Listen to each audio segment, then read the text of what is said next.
Saya makin lama memperhatikan capres satu ini, yaitu Anies Baswedan, makin dungu, dan makin dungu. Kenapa saya katakan makin dungu? Dia itu tahu kalau dia punya data 80% lebih masyarakat Indonesia, seluruh Indonesia itu puas dengan kepemimpinan Pak Jokowi. Tapi Gus Edan ini terus menyerang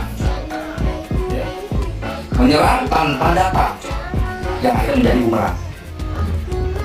Saya salut strategisnya Pak Prabowo. Dia ikutin alur mainnya Pak Jokowi. Saya akan meneruskan pembangunan Pak Jokowi. Saya akan karena program-program Jokowi itu baik. Walaupun kenyataannya kita masih meragukan, betul tidak? Pak Prabowo bisa mengimbangi cara kerja Pak Jokowi. Yang pasti strategi Pak Prabowo itu sudah sangat brilian. Beda dengan Gus Edan ini, wis makin dungu. Dan saya lihat pun Muhaimin makin tidak harmonis. Muhaimin sangat tertekan, ya, karena Muhaimin ini libidonya sudah terlalu tinggi. Dari orang belum ada capres, dia sudah mencapreskan di seluruh baliho di seluruh Indonesia Presiden 2024. Yang lain belum mengumumkan capres. Tanpa ada yang meminang, apalagi mendukung jadi capres, jadi cawapres pun juga tidak ada yang meminang, dan akhirnya dipinanglah oleh Anies Baswedan. Dan dia tidak pandang lebih lebar lagi, sudut pandangnya cukup, dia menerima. Dan saya melihat sekarang Muhaimin sudah tidak nyaman sama Anies. Kita tunggu aja. Wassalamualaikum warahmatullahi wabarakatuh. Ini jelas, paslon 1 dan 3 itu benar-benar mengkritik dan tidak ingin melanjutkan arah kebijakan dari Pak Jokowi. Itu jelas, semakin terang benderang. Ya banyak sekali, dari mulai reforma agraria dibilang salah arah, dari bilang pangan, dari bilang masalah energi hijau.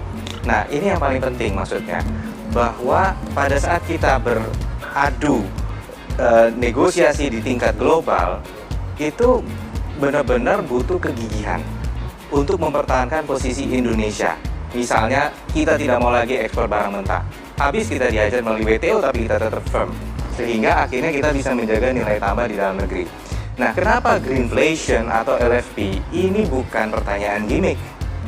Apa? Karena tadi penting bahwa ini adalah arah. Kita bicara peningkatan penerimaan negara dari 3 miliar dolar menjadi 33 miliar dolar. Artinya kita bicara hampir 450 triliun penerimaan negara. Tapi kurang dijelaskan kemarin oleh Gibran. Tapi ini yang paling penting, top of mind.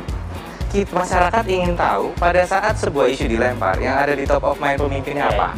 Karena ini paling penting, yang ada di top of mind Pak Jokowi, Pak Prabowo, dan Mas Gibran adalah kehati-hatian dalam menerapkan prinsip hijau. Kita akan ambil elemen energi atau ekonomi hijau yang kita punya comparative advantage, keunggulan komparatif. Karena yang kita pertaruhkan nasib 270 juta rakyat.